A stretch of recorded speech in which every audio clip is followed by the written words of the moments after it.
Bonsoir mes frères et sœurs, bonsoir, j'espère que vous allez bien.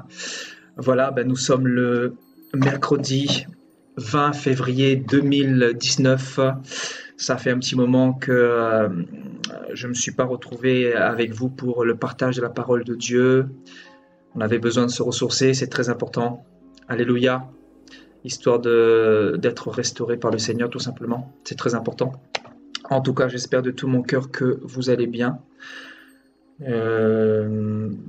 J'espère et j'ose espérer que le Seigneur va nous faire du bien ce soir. Voilà, donc le Seigneur m'a inspiré ce thème-là, donc le silence de Dieu.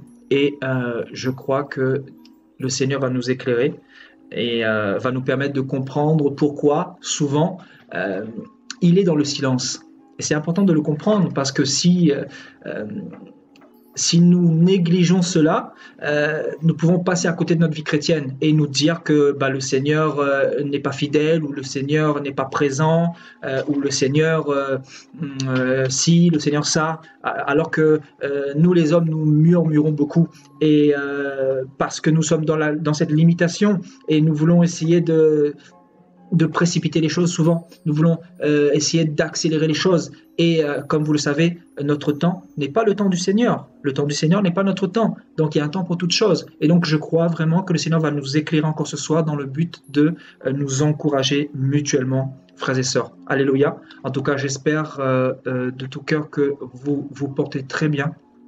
Alléluia. Donc sans plus tarder, je vais vous inviter à prendre vos Bibles dans le psaume chapitre 13. Donc le psaume chapitre 13, à partir du verset 1.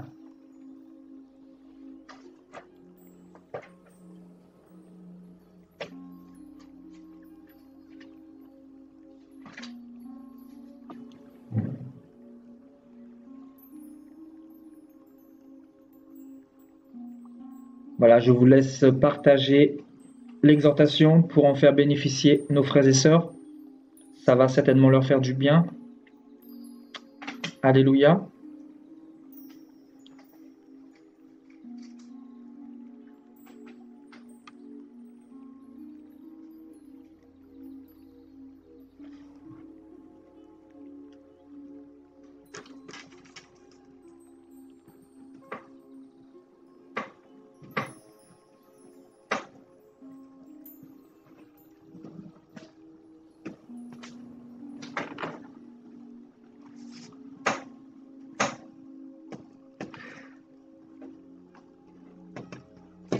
Alléluia. Le Seigneur vient de me donner un verset à l'instant que je viens de noter. Ça va nous faire du bien.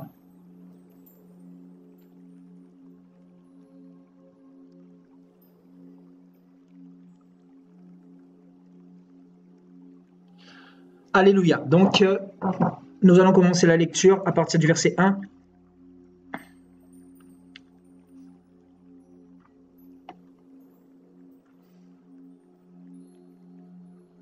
Jusqu'au verset 6.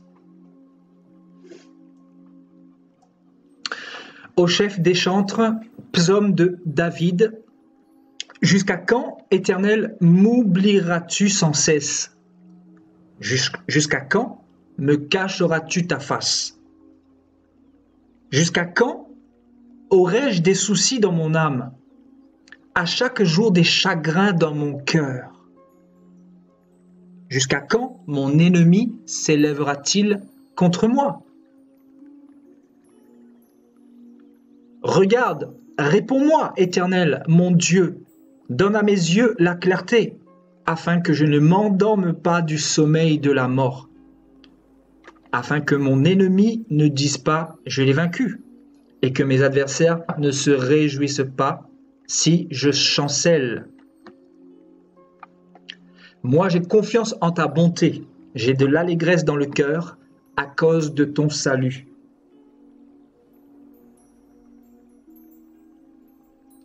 Je chante à l'Éternel car il m'a fait du bien. Amen. Alléluia. Et donc, frères et sœurs, le silence de Dieu. Et ici, il est question, bien évidemment, d'un psaume que David a composé.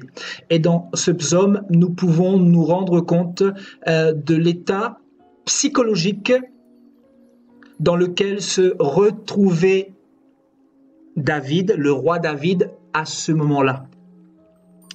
Parce que tous les psaumes que David a écrits sont inspirés, comme vous le savez, de sa vie, de son vécu, de sa marche avec le Seigneur, de ses nombreuses épreuves, de tous les combats qu'il a pu avoir face à tous ses ennemis, face à tous ses adversaires, et nous pouvons nous rendre compte de tout ce qu'il a traversé en tant que roi. Comme vous le savez, le Seigneur Dieu d'Israël a choisi David, David qui était berger. Le Seigneur va choisir David à la place de Saül. Et pour que David arrive à la royauté, frères et sœurs, il y a eu bien des combats. Et pour ceux qui ont lu ces écrits-là, ils ont pu se rendre compte à quel point David a été persécuté, pourchassé. David a été maudit, littéralement. Et on a failli le tuer à nombreuses reprises. Et nous retrouvons bien évidemment la royauté de David dans le 2e livre de Samuel. Alléluia. Et là, ici, il va dire « Jusqu'à quand, Éternel, m'oublieras-tu sans cesse? Jusqu'à quand me cacheras-tu ta face ?» Donc David, dans ce passage, nous montre clairement qu'il était dans une phase difficile, qu'il remettait même en question la présence de Dieu dans sa vie. Vous vous imaginez, celui qui a composé ce psaume, ainsi que bien d'autres, il va dire, jusqu'à quand, Éternel, toi mon Créateur, toi celui qui m'a appelé, moi qui étais auparavant berger, jusqu'à quand m'oublieras-tu sans cesse? Et jusqu'à quand me cacheras-tu ta face? Qui d'entre nous, frères et sœurs, n'a pas eu un jour ce langage? Dans un moment de faiblesse, dans un moment d'épreuve, dans une difficulté.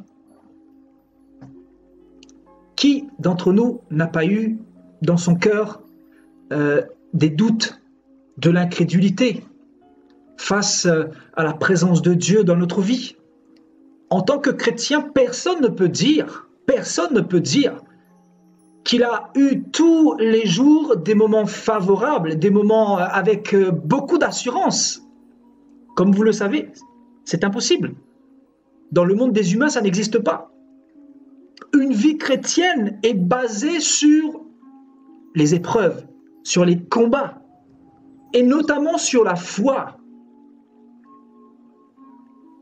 Donc, une vie chrétienne est basée sur la foi. Une vie chrétienne n'est pas basée sur une présence à l'église tous les dimanches, parce que ce n'est pas aller à l'église qui sauve. Ce n'est pas prier qui sauve, ce n'est pas jeûner qui sauve. Mais c'est la foi qui sauve. Et à travers la foi, comme vous le savez, il y a l'obéissance, il y a un certain nombre de choses. Il y a la justice de Dieu, il y a la sanctification, il y a la lumière de Dieu. Amen. Donc personne dans sa vie chrétienne ne peut dire que tout va bien, que tout a toujours été rose. Comme notre frère David, comme le grand roi David, qui était un grand oint en Israël, que Dieu avait appelé pour diriger son peuple.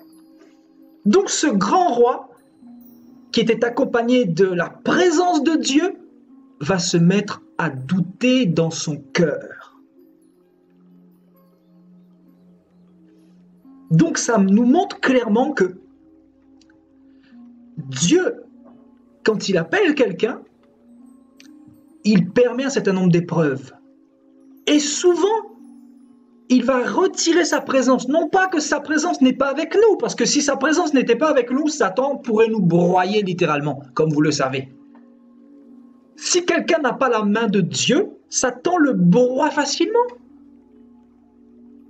Parce que Satan, spirituellement, est plus fort que nous. Il a l'ascendant sur nous. Si nous n'avons pas la grâce de Dieu, nous ne pouvons pas subsister face à Satan, face au diable. C'est impossible. Donc cela nous montre que Dieu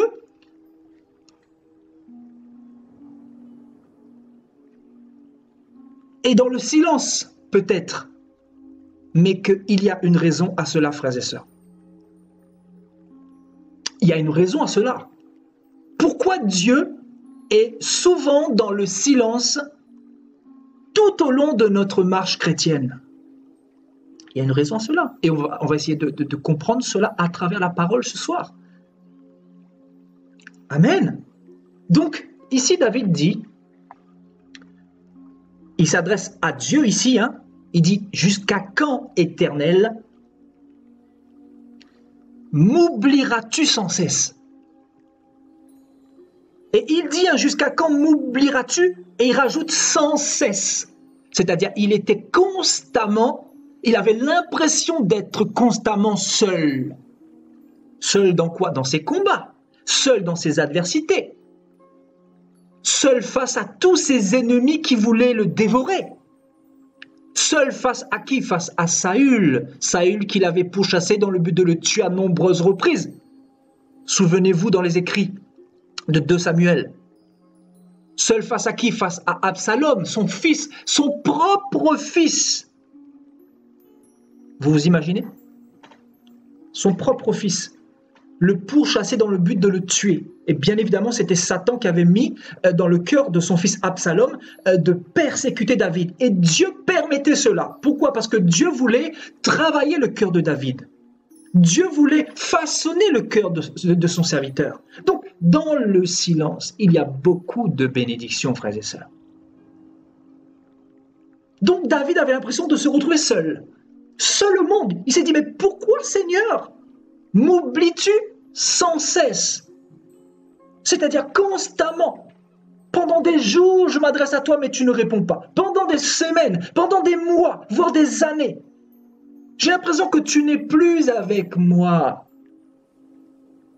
Pourtant, tu m'as appelé. Mais j'ai l'impression que ta présence n'est pas avec moi. Parce que souvent, quand on est dans des combats, quand on est dans l'adversité, quand on est dans la tentation, dans toutes sortes de combats, nous avons souvent l'impression que Dieu n'est pas là. Nous avons souvent l'impression que Dieu s'est retiré. Nous avons souvent l'impression que la présence de Dieu n'est pas là. Et pourtant, Dieu permet cela. Dieu permet cela comme il a permis le silence dans la vie de David. Parce que le Seigneur faisait silence dans la vie de David. Mais cela ne voulait pas dire que le Seigneur n'était pas avec David. Parce que si le Seigneur n'était pas avec David, Saül aurait pu dévorer David à nombreuses reprises. Non pas une seule fois, ni 2 fois, ni 3 fois, mais au moins 4 ou 5 fois. Il a été pourchassé de tous les côtés, frères et sœurs. Parce que Saül n'admettait pas sa destitution, la destitution de sa royauté. Parce que Saül a été infidèle envers le Seigneur en 2 fois notamment. Il a voulu faire le sacrifice à la place de Samuel, souvenez-vous. Et l'autre reprise, il n'a pas dévoué,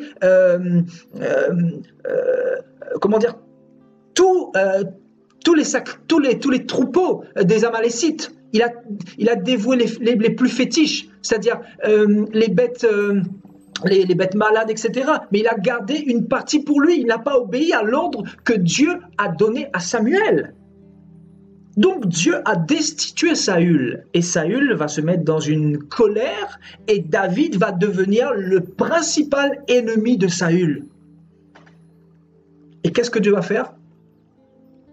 Dieu va se retirer. Dieu va faire silence tout simplement. Mais Dieu était à côté de David. Mais David pensait que Dieu n'était pas avec lui. Pourquoi? Parce qu'il était dans les combats. Souvent dans les combats, on a l'impression que Dieu n'est pas avec nous. Mais ce n'est pas parce que on est dans les combats, dans les adversités, que les gens nous calomnient, que Dieu n'est pas avec nous, frères et sœurs. Je crois que Dieu parle à quelqu'un ce soir, frères et sœurs. Amen. Vous voyez, il dit, jusqu'à quand, Éternel, m'oublieras-tu sans cesse?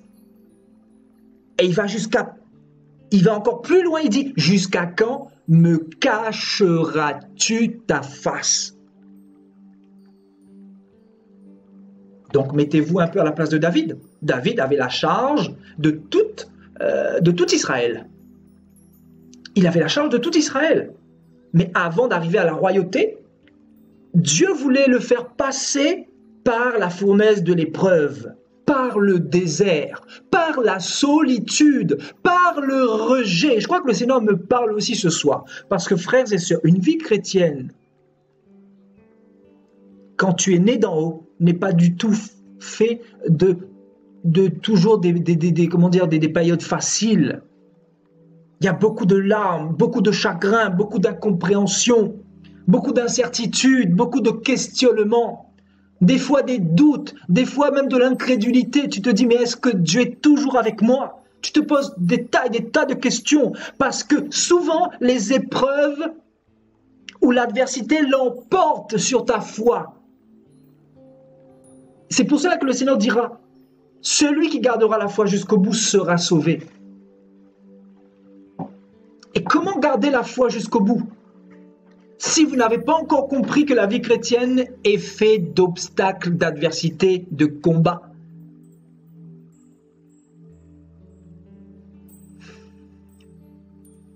Et c'est le cas de David ici. Vous savez, c'est le cas de David, hein? Regardez. Il dit, jusqu'à quand me cacheras-tu ta face? Donc David, probablement, s'adresser à Dieu en prière le matin, le midi, le soir, constamment. C'est pour ça qu'il dit ici, jusqu'à quand me cacheras-tu ta face? Vous voyez, il dit, jusqu'à quand m'oublieras-tu sans cesse? Parce que David avait l'impression de se retrouver seul face à tous ces combats. David était presque dans le découragement, frères et sœurs. Dans le découragement. Parce que Dieu faisait silence. Mais pourquoi Dieu faisait silence? Dieu faisait silence pour une bonne raison. C'était, encore une fois, pour forger le caractère de David. Parce que David n'aurait jamais pu gouverner, justement, tout Israël s'il n'était pas passé par la fournaise de l'épreuve. Donc le silence de Dieu nous permet de rentrer dans la fidélité de Dieu. Nous permet d'être exercé. Le silence de Dieu nous permet d'être exercé face aux épreuves, face aux combats. Le silence de Dieu nous permet de garder foi face à toutes les adversités. Le silence de Dieu forge notre caractère. Le silence de Dieu nous prépare à tous les combats que Satan est en train de préparer pour nous faire tomber, pour nous faire rétrograder. Et souvent, nous rejetons, nous murmurons devant Dieu et nous disons à Dieu, mais pourquoi tu ne réponds pas quand je crie à toi? Mais pourquoi tu ne réponds pas à mes prières? Mais pourquoi tu ne me donnes pas de songe? Mais pourquoi j'ai l'impression que tu n'es pas avec moi? Waouh! Donc, nous avons besoin de comprendre, de savoir comment Dieu procède. Parce que si nous ne savons pas comment Dieu procède, nous allons facilement nous décourager, frères et sœurs. Donc, dites-vous, frères et sœurs, que si Dieu fait silence énormément dans votre vie, c'est une bonne chose. C'est une bonne chose. Ça dépend. Il y a deux contextes. Il y a un bon silence et un mauvais silence. Et nous allons voir c'est quoi ce mauvais silence. Mais le bon silence concerne tous ceux que Dieu a appelés, que Dieu a choisis, que Dieu a mandatés. Le bon silence concerne tous ceux que Dieu a appelés et qui sont fidèles et qui marchent dans la justice et qui marchent dans la sanctification et qui marchent dans l'intégrité et qui marchent dans la compassion et qui marchent dans l'amour et qui marchent dans la patience face à la tentation. Ça, c'est le bon silence de Dieu. Donc, Dieu qui fait silence ne veut pas dire qu'il n'est pas avec toi, ne veut pas dire que il est loin de toi. Dieu peut être loin et près à la fois. Dieu peut te faire croire dans sa toute-puissance qu'il est loin, mais il est en toi. C'est pour cela que la parole est importante. C'est pour cela que nous devons nous appuyer sur la parole dans ces moments difficiles. Parce que Jésus a dit, je ferai habiter mon esprit en vous. Donc s'il l'a dit, c'est que sa parole est véritable et est vraie. Donc, nous devons nous appuyer sur sa parole quand nous sommes dans des épreuves, parce que souvent, nous pouvons commencer à murmurer contre Dieu. Tout comme Israël, souvenez-vous, Israël a murmuré contre Dieu dans le désert. Et quelle a été la part d'Israël? Israël a été frappé, Israël tombé dans le désert. Il y a des cadavres et des cadavres qui tombaient dans le désert parce qu'Israël murmurait. Israël ne comprenait pas le silence de Dieu. Israël ne comprenait pas l'enseignement de Dieu. À travers l'épreuve, à travers le silence, à travers la difficulté, à travers ce long cheminement, ils ne comprenaient pas. Mais pourtant, c'était pour leur bénédiction. Dieu avait un plan parfait pour Israël, comme il a un plan parfait pour nous. Mais ce plan parfait ne se fait pas sans souffrance, ne se fait pas de tout repos, frères et sœurs. Parce que Satan ne vous laissera jamais tranquille. Satan va vous envoyer des pensées de découragement. Satan va vous envoyer des pensées pour vous faire rétrograder, pour vous ramener en arrière. Satan va vous combattre jusqu'à ce que vous lâchiez prise. C'est ça qu'il faut que vous vous disiez, frères et sœurs. Et c'est pour cela que Dieu fait silence pour nous exercer, pour travailler notre cœur, pour travailler notre caractère. Parce que si vous n'avez pas le cœur ou le caractère travaillé, vous ne pourrez pas aller jusqu'au bout. C'est impossible. Quelqu'un qui n'a pas fait de sport pendant 1 an, il va se remettre à faire les 10 km qu'il faisait avant ces 1 an-là. Il n'aura probablement pas les mêmes statistiques. Il ne va pas arriver dans le même chronomètre qu'auparavant. C'est impossible. Son cœur, son corps a besoin d'être exercé pour pouvoir arriver à son niveau d'auparavant. Vous comprenez?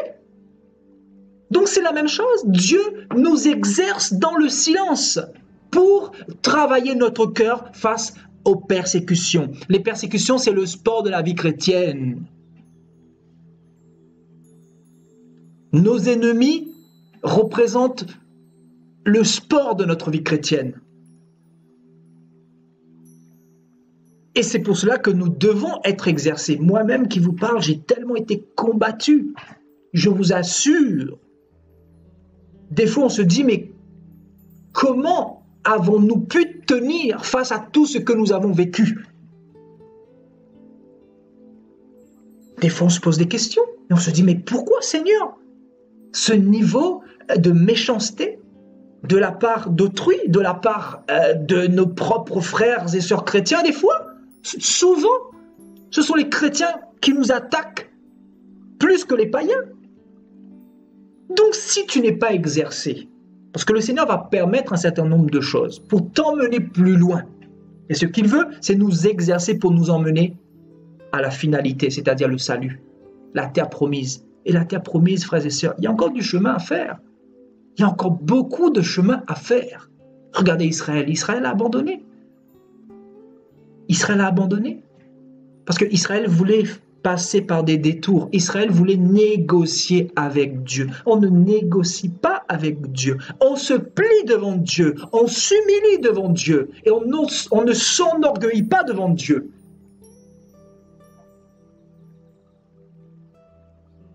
C'est pour ça que la Bible dit que Dieu élève ceux qui sont humbles et il abaisse les orgueilleux. Parce que ceux qui sont humbles, ils vont pleurer, ils vont gémir. Et même s'ils savent que Dieu fait silence, mais ils font confiance en Dieu jusqu'au bout. Ils ont de l'espérance. Et David le dira à nombreuses reprises dans les psaumes. Il dira, je garde foi en toi éternel. Mon espérance, je le pose en toi. Tu es mon rocher. Tu es ma forteresse. Tu es mon salut. Tu es le Dieu de ma vie. Il aura un langage où il donnera toujours des actions de grâce. Et bien qu'il parlait énormément de ses combats, mais il donnera à nombreuses reprises des actions de grâce à son Seigneur et à son Dieu. Parce qu'il disait que mon Rédempteur est vivant et c'est lui qui se lèvera le dernier. C'est lui qui se lèvera le dernier.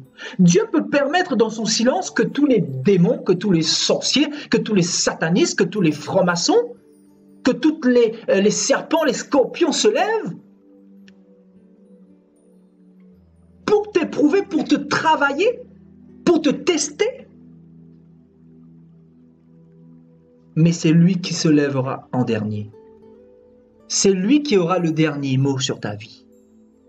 Il peut permettre tout ça.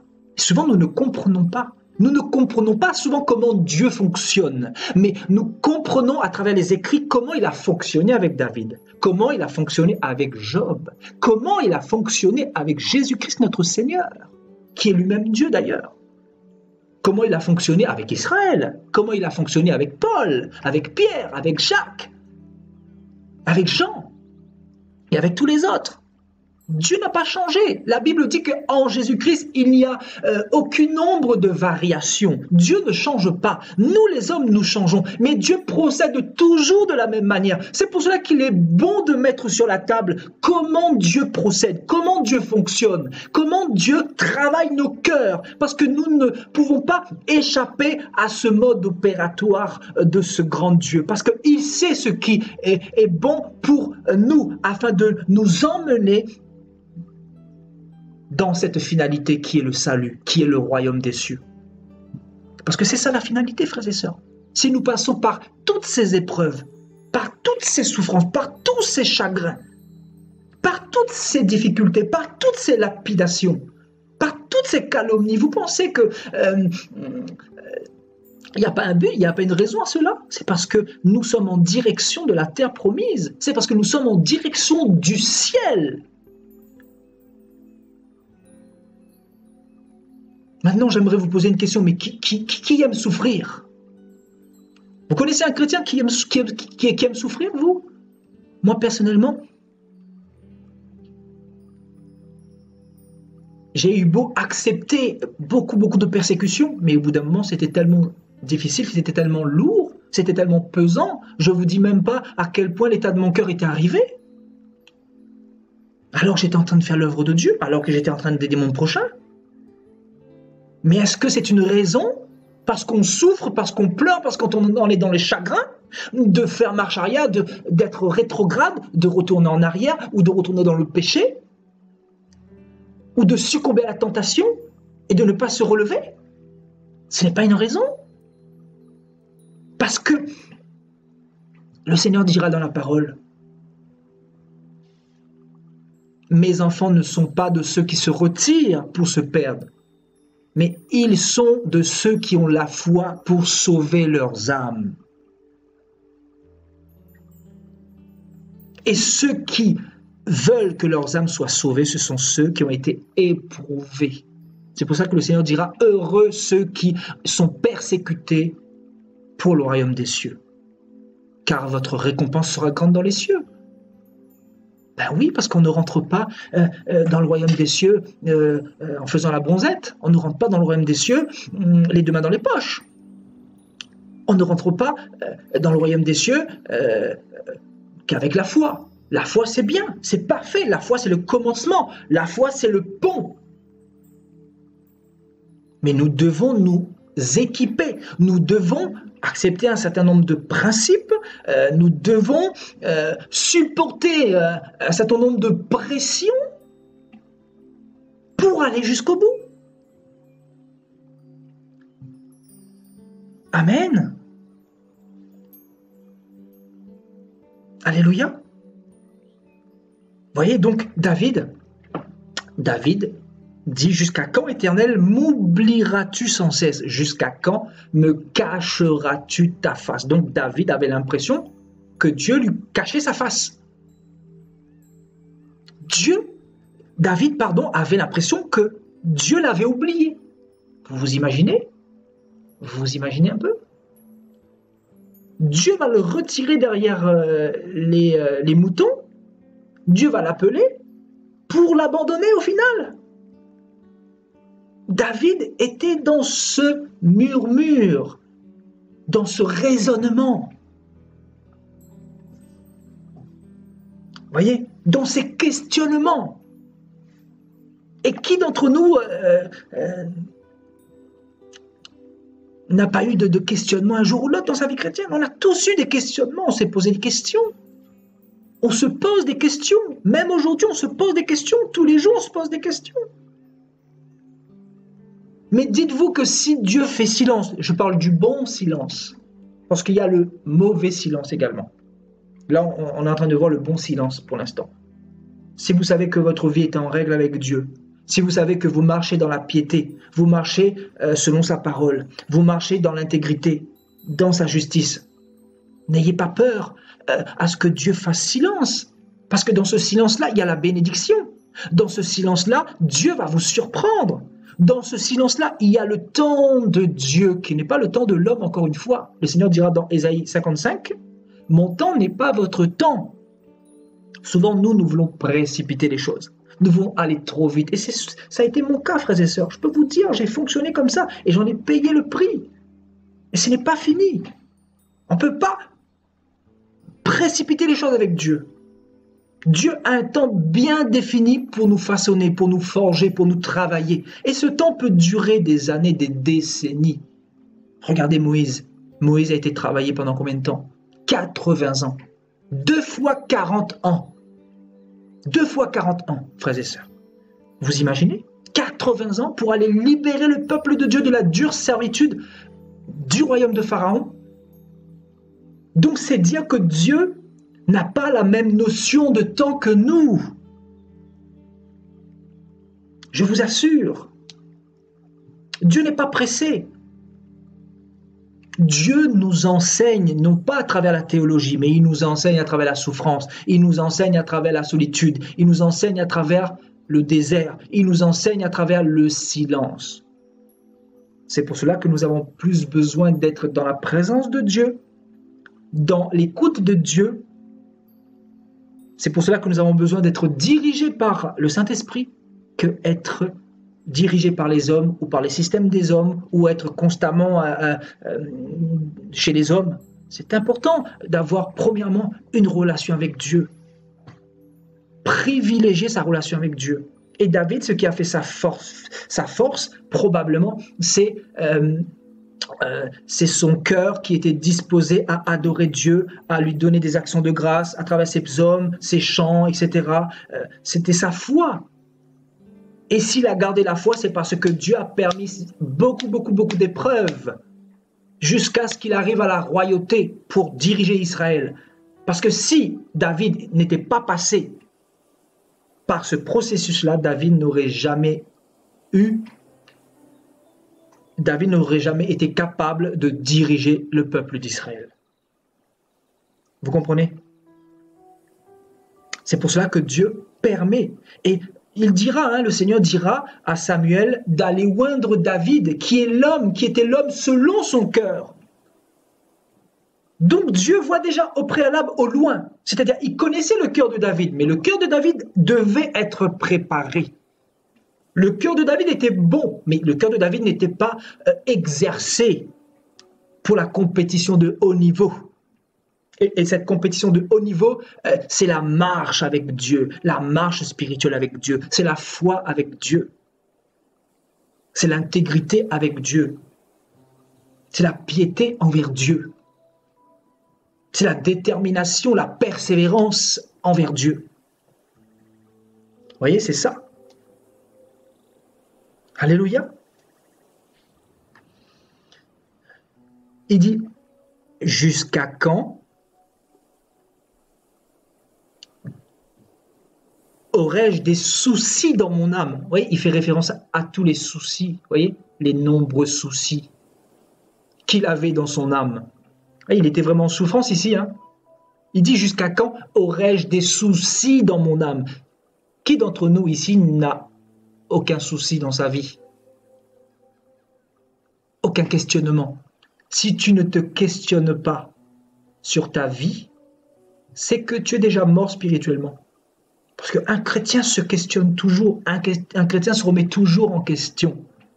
S'il ne se remet plus en question, c'est qu'il est frappé d'égarement. Il est complètement à côté. Et il a besoin que le Saint-Esprit réactive la prise de conscience en lui. Voyez? Donc, jusqu'à quand aurais-je des soucis dans mon âme? Chaque jour, des chagrins dans mon cœur. Vous voyez, il utilise des mots très forts, très poignants ici.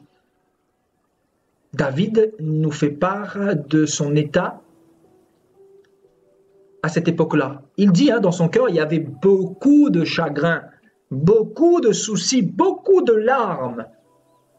Et aussi beaucoup d'adversité. Il dit, jusqu'à quand mon ennemi s'élèvera-t-il contre moi? David avait beaucoup d'ennemis.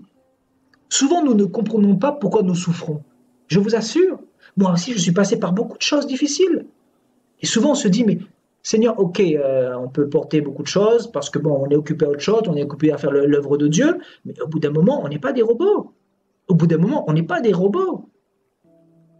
On a besoin de se restaurer, on a besoin de se repositionner face au Seigneur, on a besoin de savoir si on est dans le bon chemin, on a besoin de savoir si Dieu est avec nous, on a besoin d'avoir l'assurance que Dieu marche avec nous, que Dieu est dans l'affaire. On a besoin que Dieu nous donne des signes souvent, des signes. Qui d'entre nous ne demande pas à Dieu des signes? Est-ce que je parle à quelqu'un ici? Des signes que Dieu marche avec lui, que Dieu l'approuve, des songes, etc. Pour être rassuré, pour avoir l'assurance de continuer dans cette marche-là. Qui d'entre nous ne recherche pas souvent du réconfort par rapport à tous les problèmes que nous pouvons rencontrer? Toute cette pression, toute cette adversité, tous ces combats, toutes ces calomnies, cette solitude, c'est cette solitude qui pèse sur nos vies, sur nos cœurs, et qui n'est pas facile à supporter, frères et sœurs. C'est face à l'incompréhension de tout ce qui se retrouve autour de vous. Vous êtes dans votre bulle, dans vos combats, dans vos soucis. Il n'y a que vous qui savez ce qui se passe dans votre tête. Il n'y a que vous et le Seigneur. Et là-dedans, ça cogite, ça travaille. Vous savez, le cerveau humain, là, ça travaille beaucoup. Je ne sais pas le vôtre, mais moi, le mien, il travaille énormément. Je suis quelqu'un de très intellect, c'est-à-dire ça travaille beaucoup là-dedans. Et je peux vous assurer que quand ça commence à travailler, ça n'en finit pas, des fois.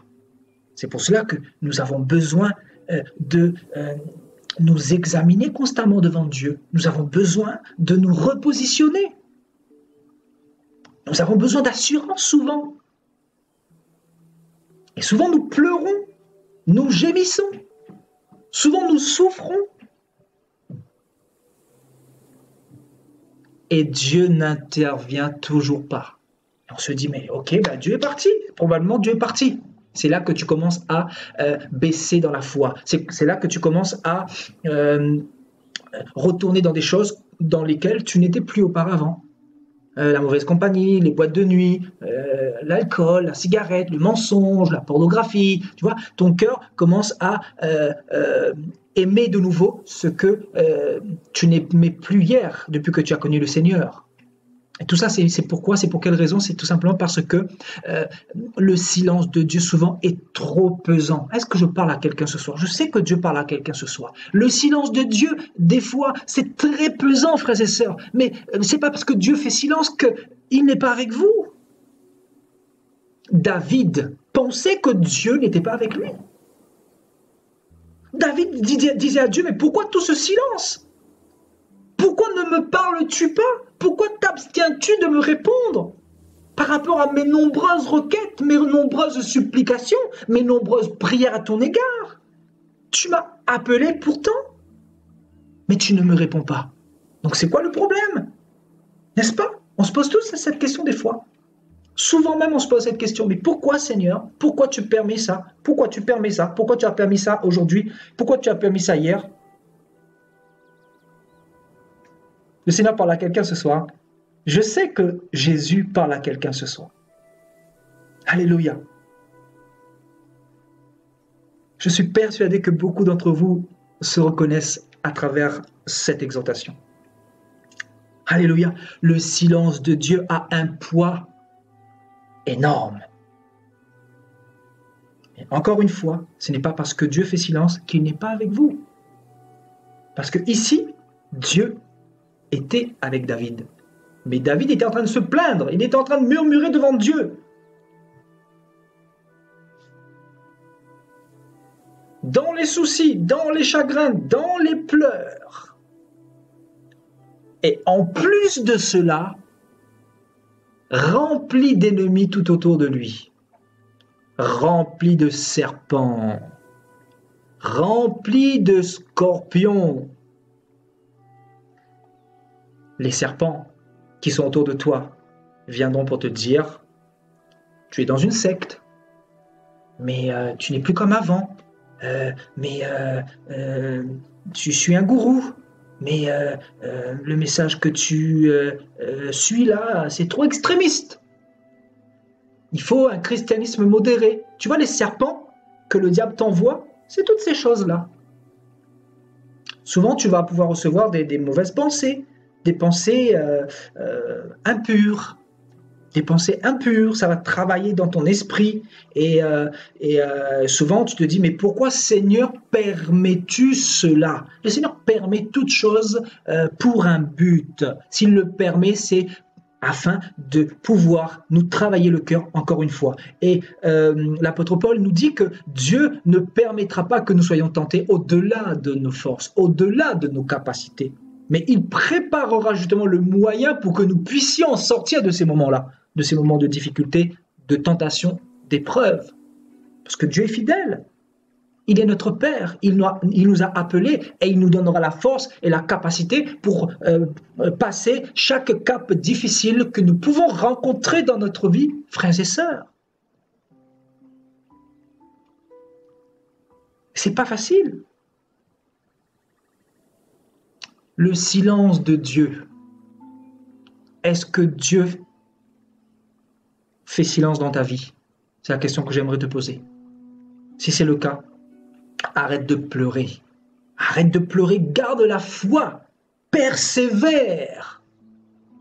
Appuie-toi sur les promesses de Dieu, sur la parole de Dieu. Appuie-toi sur ce que Dieu t'a dit. Appuie-toi sur la paix que Dieu met dans ton cœur.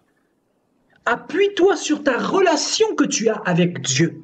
Si tu as une relation avec Dieu, pourquoi tu rejettes le silence de Dieu?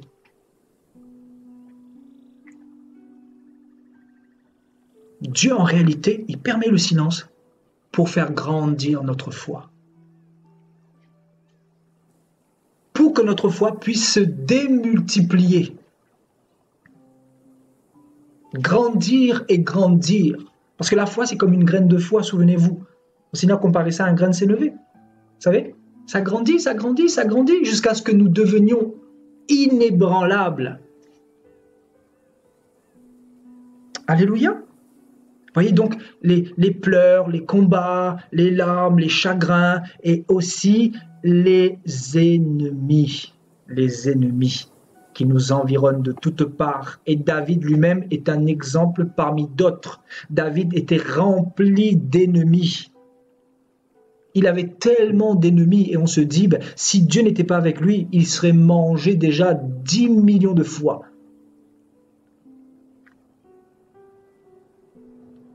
Tout ça parce que le diable était derrière en mettant tout en œuvre pour que David abandonne, pour que David baisse les bras. Et sachez que nous sommes humains Donc c'est humain de dire à Dieu, de se plaindre devant Dieu, c'est notre Père. Mais Dieu, souvent, nous permet cela, il nous laisse nous plaindre devant lui. Parce que c'est en notre Dieu que nous devons exposer notre cause. Ce n'est pas devant un bishop, un pasteur, un prophète. C'est pourquoi il y a beaucoup de personnes qui vont exposer leurs problèmes aux hommes de Dieu. C'est parce qu'ils rejettent tout simplement le silence de Dieu. Donc tu viens me consulter par rapport à ta situation. Mais moi, je vais consulter qui? Moi aussi, souvent, Dieu fait silence dans ma vie. Et je peux vous assurer que depuis que je suis avec le Seigneur, il a fait silence plus de 95% du temps de ma vie chrétienne, de ma marche chrétienne. Et les 5%, par contre, il vient te rassurer. Les 5%, c'est pour te dire, mon enfant, tu es sur le bon chemin. Mon enfant, il y a ta couronne qui t'attend. Les 5%, c'est ça. Et les 95%, c'est pour te façonner, c'est pour te forger, c'est pour te travailler, c'est pour te consolider, c'est pour que tu sois inébranlable face à toutes les épreuves que le diable est en train de préparer sur ta route.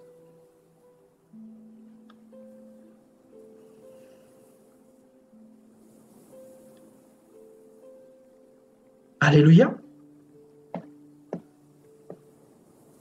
Gloire à Jésus.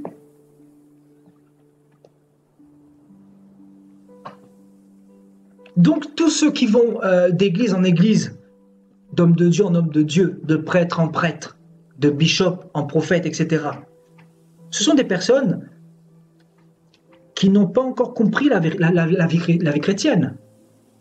Parce qu'on ne peut pas fuir sous le jupon d'un pasteur parce qu'on souffre. Parce que tous les chrétiens sont destinés à la souffrance. Paul dira, vous êtes destinés à la souffrance. Nous sommes destinés à la souffrance, nous les disciples de Jésus-Christ. Nous ne sommes pas destinés à aller consulter les hommes comme des marabouts, comme des sorciers. Nous sommes destinés à garder foi en notre Dieu quoi qu'il arrive, quoi qu'il advienne. Peu importe les obstacles, peu importe les langues de bois, peu importe ce que les gens pourraient dire de nous, peu importe les circonstances. Même pas la mort devrait nous faire peur parce que Jésus a vaincu la mort. Vous comprenez? Mais souvent, nous, qui sommes humains, qui sommes un peu trop humains des fois, nous avons des faiblesses. Et les faiblesses se manifestent à travers le découragement, voyez? À travers le manque, l'incrédulité des fois, à travers l'abandon, à travers toutes ces choses-là. Et dans le découragement, nous avons beaucoup de rétrogrades également. C'est-à-dire des personnes qui retournent dans leur vomi. Pierre parle de ces personnes-là. Pierre dit que le chien est retourné à son vomi. La truie s'est vautrée dans le bourbier. Voyez? Donc en fait, retourner en arrière, retourner dans le péché, frères et sœurs. Parce que sous la pression, des fois, c'est pas facile. Sous la pression. Tu souffres, tu pleures, tu gémis, tu es calomnié. Et tu es dans la pression. Tu es dans la tentation. Tous les chrétiens d'ailleurs, voyez? C'est un combat. C'est un combat environné de serpents. Comment faire? Et Dieu qui fait silence pour couronner le tout. Et c'est ce que David est en train de dire ici. Pour couronner le tout, Dieu fait silence et il ne répond pas. Qu'est-ce que Dieu est en train de préparer dans le secret? Des fois même, je me pose des questions, mais je me dis, mais Dieu, tu es vraiment l'être le plus patient, le plus patient.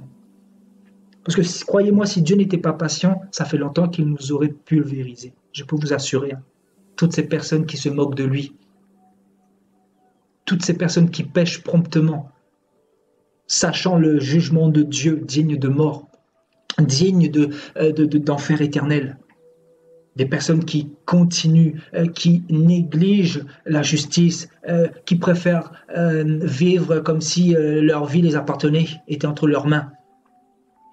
Si Dieu n'était pas patient, je crois qu'il aurait exterminé nos familles, nos belles familles, nos voisins, nos collègues, et même toute l'humanité, parce que devant lui, personne ne mérite d'être gracié. Vous comprenez? Donc, des fois, je me dis, mais Dieu est vraiment l'être le plus patient, le plus sage, le plus parfait, le plus juste, le plus digne. Il mérite vraiment la gloire, il mérite vraiment l'adoration, il mérite vraiment l'élévation. Parce que sa patience envers nous est vraiment très très fort. Même quand nous étions dans le monde, combien de fois nous avons péché, le Seigneur a eu de la patience envers nous. Le Seigneur a eu de la miséricorde, il nous a accordé du temps pour ne pas que nous mourions comme toutes ces personnes qui meurent dans le péché, dans l'iniquité. Comme je vois souvent sur Internet, des gens qui partent. Je vois des personnes qui meurent. Ils sont jeunes. 29 ans, 30 ans, 25 ans, 20 ans, accident de voiture. La personne était sous l'emprise alcoolique. Tu vois des trucs, mais tu te dis, Seigneur, est-ce que ces personnes étaient prêtes? La plupart du temps, non. Non. Parce que Dieu ne nous a pas appelés pour mourir à 20 ans. Dieu ne nous a pas donné la vie pour mourir à 25 ans, ni à 30 ans, ni à 40 ans. Dieu nous a donné la vie pour vivre longtemps. Vous comprenez? Et quand on voit tout ça, on se dit, mais Seigneur, tu es vraiment patient et rempli de grâce et rempli de miséricorde. C'est pour ça que je voulais aussi vous rappeler que voilà, Dieu nous a fait grâce à nous tous qui pouvons entendre ce message aujourd'hui. C'est pour cela que nous ne devons pas nous endurcir le cœur devant le Saint-Esprit. Parce que Dieu a eu beaucoup de patience envers nous. Et il en a encore, frères et sœurs. Il supporte nos faiblesses, il supporte nos imperfections des fois.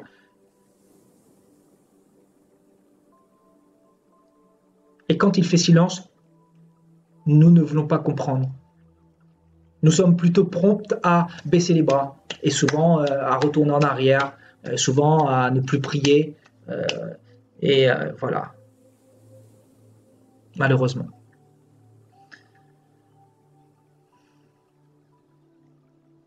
Alléluia.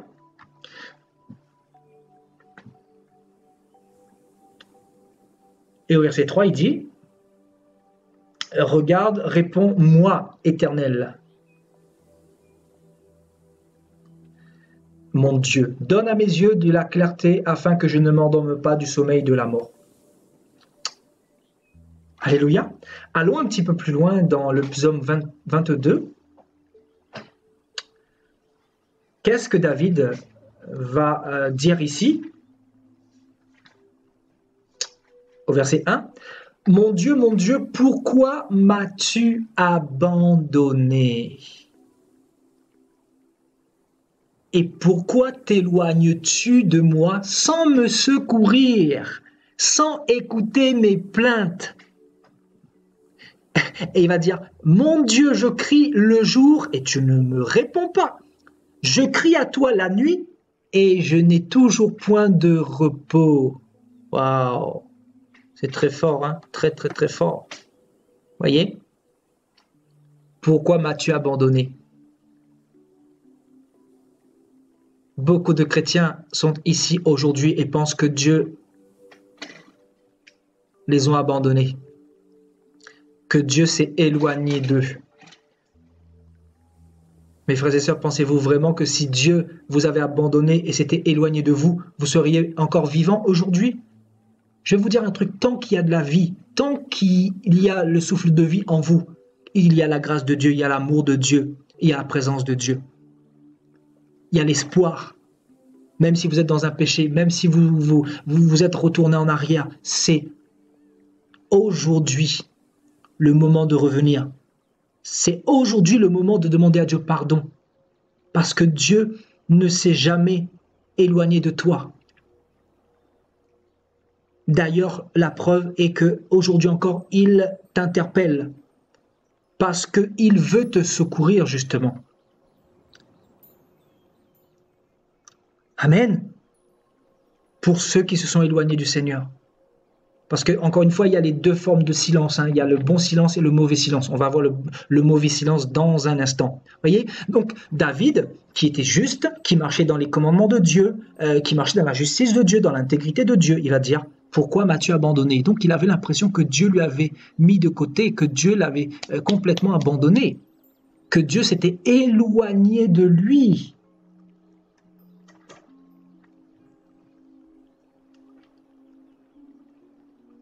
Voyez? Et il dit, pourquoi t'éloignes-tu sans me secourir? parce qu'il était pourchassé par tellement d'ennemis et il avait l'impression que Dieu n'était pas là. Mais Dieu était là. Parce que sinon, il serait déjà mort, frères et sœurs. C'est ça qu'il faut vous dire. Donc, c'est pas parce que Dieu fait silence qu'il n'est pas là. Par contre, il permet la souffrance, il permet les combats, il permet que l'ennemi te chicote bien comme il faut pour t'éprouver. Mais il sera là pour te garder. La Bible dit que l'ange de l'Éternel campe autour de ceux qui le craignent. Et il dira même sans écouter mes plaintes. Donc il avait l'impression que Dieu ne l'écoutait même pas. Waouh, je crois que Dieu parle à quelqu'un ce soir. Alléluia. Il dit, et tu t'éloignes sans me secourir, sans écouter mes plaintes. Donc David avait l'impression que Dieu ne l'écoutait même pas. C'est-à-dire, David priait, mais sans conviction que Dieu était là. Parce que peut-être il était comme beaucoup de chrétiens d'entre nous, il avait besoin d'un ressenti, vous savez, il avait besoin de ressentir le Saint-Esprit, il avait besoin de voir Dieu, vous savez. Alors que non, ça ne fonctionne pas comme ça. Souvent, on prie, on a l'impression que Dieu n'est pas là. Et je veux que nous comprenions cette exhortation. Parce que là, c'est la parole de Dieu qui nous parle. J'ai rien prévu ce soir, c'est le Seigneur qui nous parle à travers sa parole, vous voyez. Donc il dit, sans écouter mes plaintes, littéralement sans écouter ma prière. Alors que Dieu ne l'avait pas abandonné, Dieu ne s'était pas éloigné de lui. Dieu était là pour le secourir par rapport à la mort. Et Dieu écoutait ses plaintes. Mais le temps de Dieu, le temps de David n'était pas le temps de Dieu. Le temps de Dieu n'était pas le temps de David. Vous comprenez? Nous, l'homme, nous fixons à Dieu cette portion de temps-là. Vous savez, cette portion de temps-là. Et Dieu, lui, sait pertinemment qu'il nous faut cette portion de temps-là pour être formé comme il le faut, dans son école. Son école qui n'est pas la théologie, encore une fois. Son école, c'est sur le terrain. Son école, c'est la souffrance. Son école, c'est le silence, son silence. Son école, c'est la solitude souvent. Son école, c'est quoi? C'est beaucoup, beaucoup de choses. Il sait qu'il nous faut passer par tant de temps pour passer à la prochaine étape. Mais nous arrivons devant Dieu et nous fixons nos propres règles par rapport au temps. Et nous disons à Dieu, nous négocions avec Dieu, nous lui disons, Seigneur, j'ai trop souffert, donc stop le temps, arrête-toi ici s'il te plaît. Et Dieu n'est pas dans les sentiments. Et Dieu te regarde et il te dira, dans ton esprit, et dans son silence surtout, ce n'est pas mon temps. Tu dois passer par cette portion de temps-là. Parce que ce temps-là, dans ce temps-là, tu as encore beaucoup trop d'orgueil. Tu me résistes encore trop souvent. Donc je veux te briser encore et encore. Comme il a fait avec Moïse, comme il a fait avec Job, comme il a fait avec beaucoup de serviteurs. Vous comprenez? Donc le temps de Dieu, frères et sœurs, le temps peut paraître long des fois. Dieu peut permettre 30 ans des fois, 40 ans de désert, 50 ans de désert. Il n'est pas pressé encore une fois. Donc ce n'est pas parce que Dieu fait silence qu'il n'entend pas vos prières. Voyez, David ici pensait que Dieu n'écoutait pas ses plaintes, mais Dieu entendait ses supplications parce que Dieu va permettre que David devienne roi sur Israël. Là, David écrivait ces psaumes-là avant sa royauté.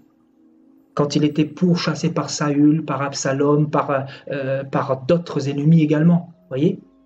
Quand il était vraiment persécuté comme il faut. Les plus grandes persécutions avant qu'il arrive à la royauté. Et là, il avait l'impression que Dieu n'était pas avec lui. Mais la preuve est que Dieu était avec lui parce qu'il est arrivé à la royauté et que tous ses ennemis ont été tués. Absalom tué, Saül, le roi Saül, tué, ainsi que tous ceux qui ont voulu à sa vie. Parce que quand la main de Dieu est sur la vie de quelqu'un, personne ne peut toucher ce serviteur. Personne. Quand la grâce de Dieu est sur la vie de quelqu'un, personne ne peut toucher son serviteur? Personne. Et la preuve, ils peuvent se lever, hein, vous savez, les serpents, ils peuvent se lever en nombre, en multitude. Les scorpions, ils peuvent se lever. Les sorciers, ils peuvent se lever. Vous pensez quoi? Vous pensez que les sorciers ne se lèvent pas? Vous pensez que quand vous dormez, les sorciers vous laissent tranquille? Vous pensez que le diable vous laisse tranquille? Mes frères et sœurs, ne soyons pas naïfs.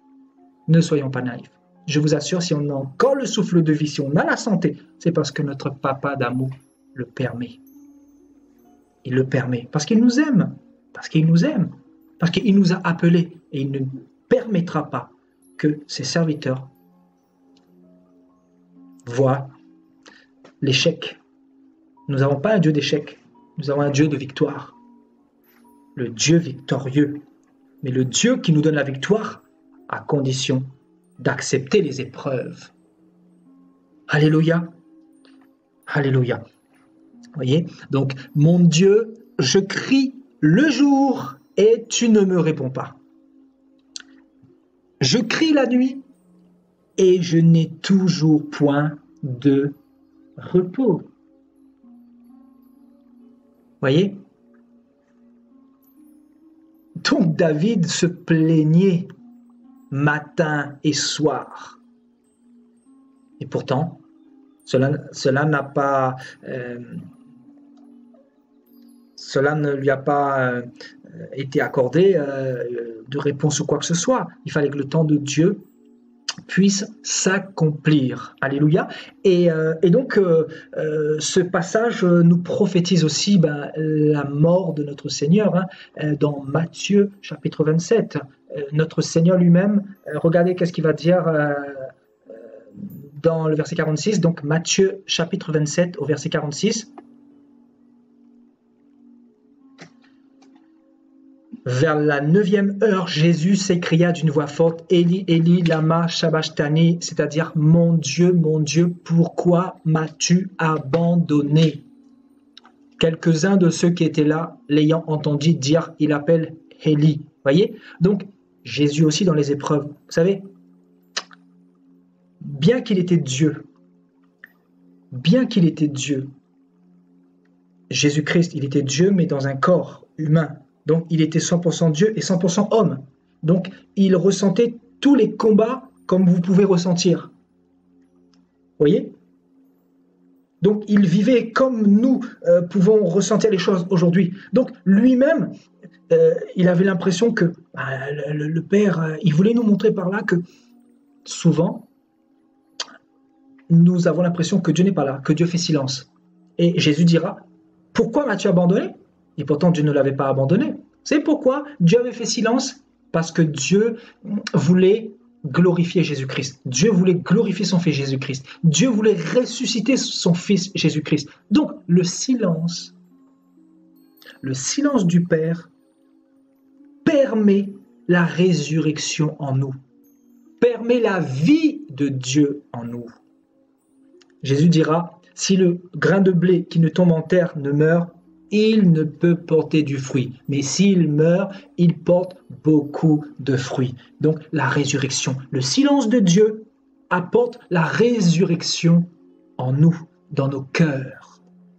Et la résurrection, c'est quoi? C'est être réveillé par rapport au péché, par rapport au mal, être constamment sur ses gardes. C'est ça la résurrection. La résurrection, c'est être comme Dieu, penser comme Dieu, voir comme Dieu, avoir le caractère de Dieu, avoir les fruits de Dieu en nous. Donc, en fait, le silence de Dieu permet la mort de la chair.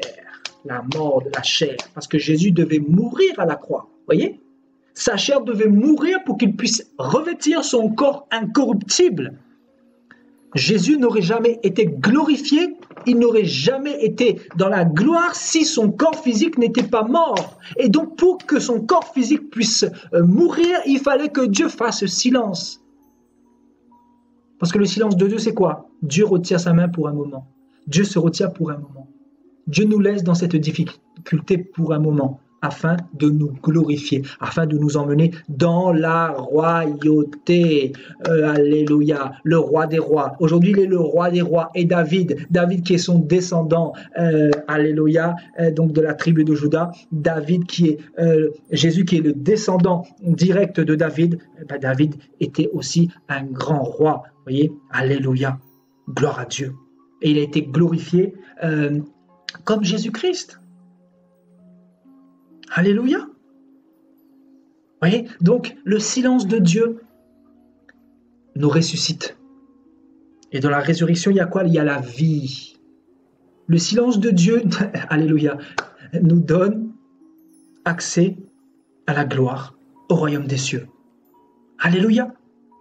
Donc, arrêtez de vivre une vie chrétienne en pensant que Dieu va vous parler audiblement, ou il faut entendre absolument la voix de Dieu, ou il faut ressentir Dieu, ou il faut ressentir des frissons. Vous savez, il y a beaucoup de chrétiens qui fonctionnent comme ça. Hein. C'est pour ça qu'ils vont voir d'ailleurs des marabouts. Parce qu'ils ont l'impression que Dieu n'est pas avec eux. Je vous assure, il ne faut pas chercher loin. Hein.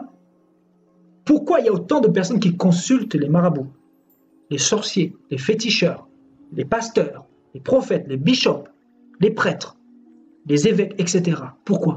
Parce que ils veulent ressentir des choses, alors que ça ne fonctionne pas comme ça. Avec Dieu, nous devons ressentir plutôt sa parole en nous. Parce que c'est sa parole qui va produire le miracle. Sa parole va produire la persévérance en nous. Sa parole va faire croître la foi. La foi vient de ce que l'on entend. Ce que l'on entend vient de la parole de Dieu. Voyez? Sa parole va produire en nous les fruits de Dieu pour pouvoir lui plaire. Voyez? Alléluia. Oui, donc on continue.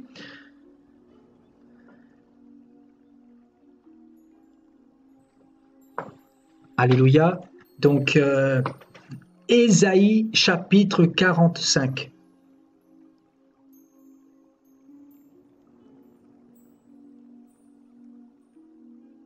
Ésaïe chapitre 45, au verset 15.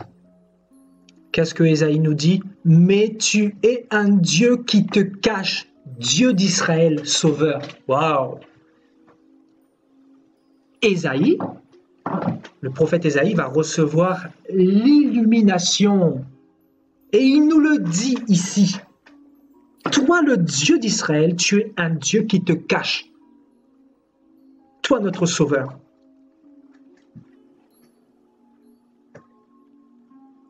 Alléluia.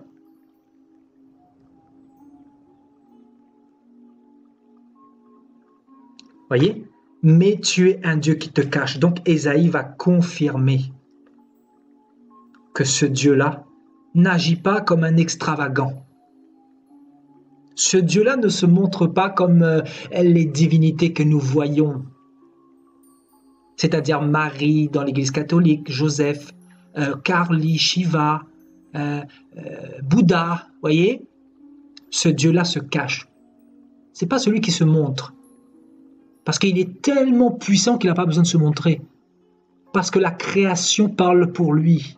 Parce que les oiseaux parlent pour lui.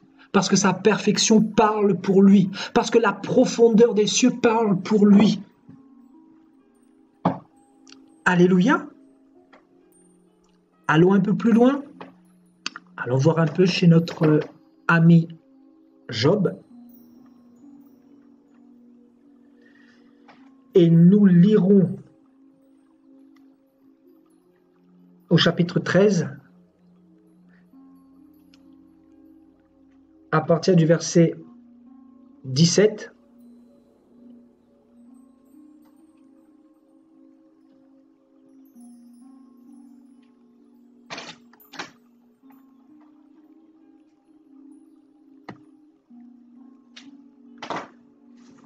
Écoutez mes paroles, prêtez l'oreille à ce que je vais dire. Me voici prêt à plaider ma cause, je sais que j'ai raison. Quelqu'un disputera-t-il contre moi? Alors je me tais et je veux mourir. Seulement accorde-moi 2 choses et je ne me cacherai pas loin de ta face. Retire ta main de dessus moi et que tes terreurs ne me troublent plus. Puis appelle et je répondrai. Ou si je parle, réponds-moi. ou si je parle, réponds-moi. Quel est le nombre de mes péchés et de mes iniquités? Fais-moi connaître mes transgressions et mes péchés. Verset 24.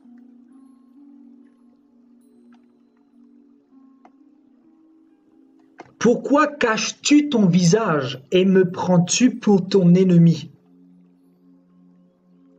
Waouh! C'est ce qu'il dit là, Job. Hein? Job, il dit, pourquoi caches-tu ton visage et me prends-tu pour ton ennemi? Donc Job, dans ses souffrances, dans ce silence, il va carrément dire que Dieu était devenu son ennemi, alors que Dieu n'est l'ennemi de personne. Effectivement, Dieu ne répondait pas aux attentes de Job, parce que Job voulait sortir de cette souffrance, mais il fallait qu'il passe par cette portion de temps définie par Dieu. Vous voyez, donc ici, Job littéralement est en train de négocier avec Dieu, en train de lui dire, arrête ma souffrance, arrête ma maladie, arrête mes épreuves, arrête mes persécutions par rapport à mes amis, arrête ça Seigneur, parce que je suis juste devant toi. Donc pourquoi caches-tu ton visage? Pourquoi permets-tu cela? Donc oui, effectivement, Job était juste, Job était intègre et toute sa famille avec. Mais pourtant, cela n'a pas empêché au Dieu Tout-Puissant de lui cacher son visage, de permettre qu'il passe par la maladie, qu'il perde ses troupeaux, sa famille, au point que Job puisse même remettre en question la fidélité de Dieu dans sa vie. Vous imaginez? Voilà, donc le Dieu qui se cache. Jésus, le Dieu qui se cache. Pourquoi caches-tu ton visage? Donc Job aussi, Dieu a procédé de la même façon avec lui. Vous voyez? Oui, c'est comme ça que Dieu procède. Hein? C'est comme ça qu'il procède. Et il dira quoi au verset 25?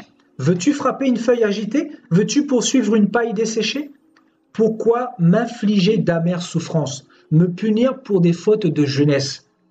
Alors que ce n'était pas le cas. Il ne comprenait pas encore quel était le plan de Dieu, qui était bien évidemment de lui restituer toutes ces choses et de le bénir bien plus qu'il était auparavant. Voyez, donc, pourquoi mettre mes pieds dans les ceps, surveiller tous mes mouvements, tracer une limite à mes pas, quand mon corps tombe en pourriture comme un vêtement que dévore la teigne? Voyez, et il va le redire dans Job 30. Qu'est-ce qu'il dira? Dans Job 30 au verset 20, il dira « Je crie vers toi et tu ne me réponds pas. Je me tiens debout et tu me lances ton regard. Tu deviens cruel contre moi. Tu me combats avec la force de ta main. » Vous voyez, souvent dans les épreuves, on a l'impression que Dieu est contre nous, que Dieu nous combat. Frères et sœurs, ça c'est le malin qui agit. C'est le diable qui nous envoie ces pensées-là. Ne vous mettez jamais ça dans la tête que Dieu est devenu votre ennemi. Parce que Dieu est un Dieu de grâce et il est là pour vous relever. Il est là pour vous soutenir. Il est là pour vous fortifier. Il est là pour vous ramener dans le bon chemin. Il est là pour vous éclairer. Il est là pour vous dire de sortir du péché. Il est là pour vous accueillir de nouveau si vous vous êtes éloigné de lui.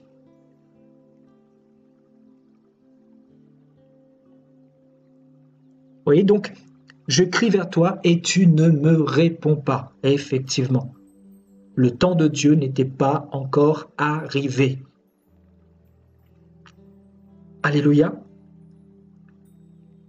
Et Dieu ne le combattait pas avec la force de sa main. Et Dieu n'était pas cruel contre lui. Mais il fallait qu'il passe par là. Pour que nous autres, nous soyons enseignés par l'histoire de Job déjà. Voyez? Tout a un but, hein? Dieu connaît tout. Dieu est tellement bon, tellement puissant, tellement grand. Pourquoi il a permis que Job passe par cette maladie, par cette souffrance, qu'il perde toutes ses richesses et ses troupeaux? C'est pour que nous puissions recevoir cet enseignement ce soir. Parce que Dieu voyait déjà 3-4 000 ans après pour ses enfants qui allaient sortir d'Abraham. Vous voyez? Dieu est tellement puissant qu'on ne comprend pas comment il fonctionne des fois.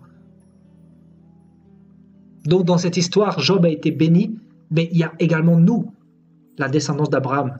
Nous avons également été bénis. Alléluia. Alléluia. Donc nous avons vu un petit peu, nous avons presque terminé, hein, frères et sœurs. Nous avons vu un petit peu le silence d'une manière positive. Donc le silence de Dieu d'une manière positive. Nous avons vu que Dieu, si il fait silence souvent, c'est pour travailler notre caractère, c'est pour briser notre orgueil, c'est pour nous emmener plus loin, c'est pour bâtir notre foi, c'est pour nous emmener plus loin avec lui, c'est pour nous emmener dans son royaume, dans la finalité. Donc, il y a le bon silence et il y a le mauvais silence. Et là, nous allons voir le mauvais silence. Après, nous allons clôturer cette exhortation. Alléluia. Donc, nous allons partir dans Ésaïe 59.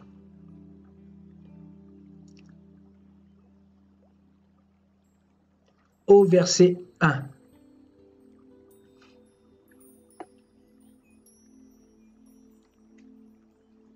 Non, la main de l'Éternel n'est pas trop courte pour sauver, ni son oreille trop dure pour entendre. Mais ce sont vos crimes qui mettent une séparation, une séparation entre vous et votre Dieu.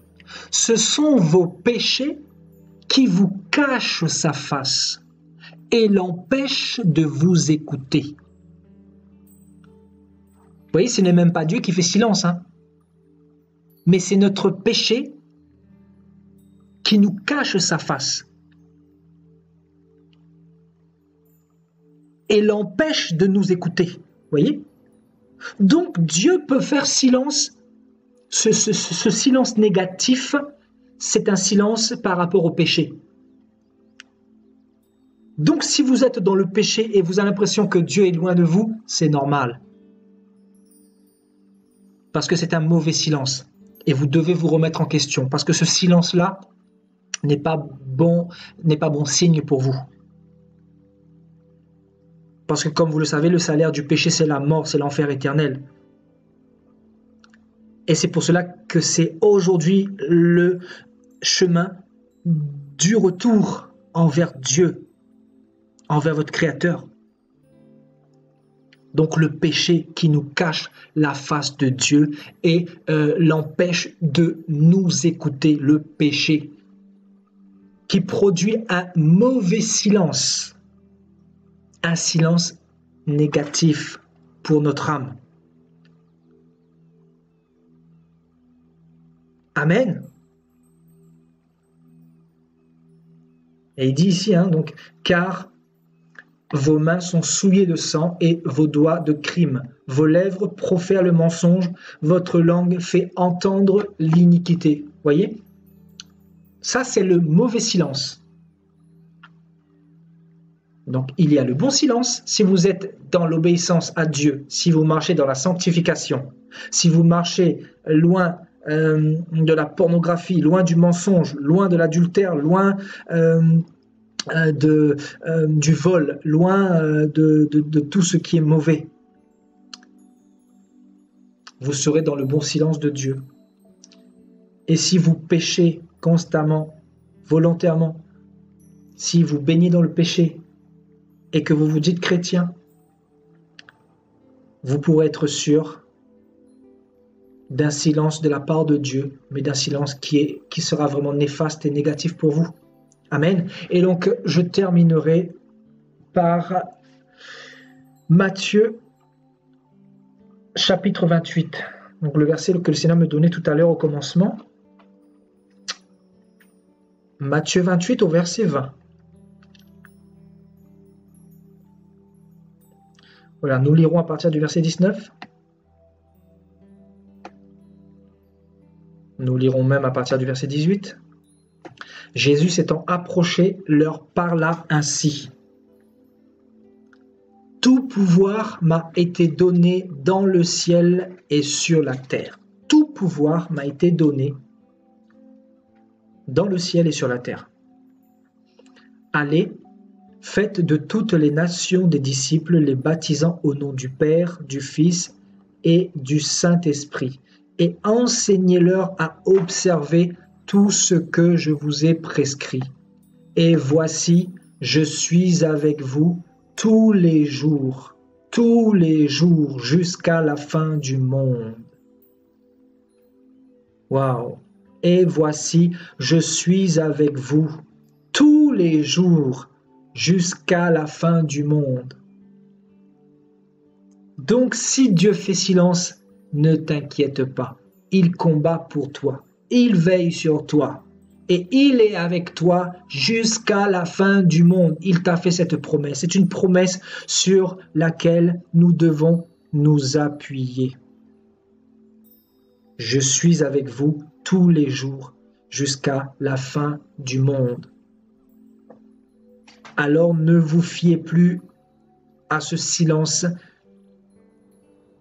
qui peut produire de l'incrédulité en vous, qui peut faire baisser votre foi et qui peut même jusqu'à vous faire rétrograder et retourner en arrière dans le péché.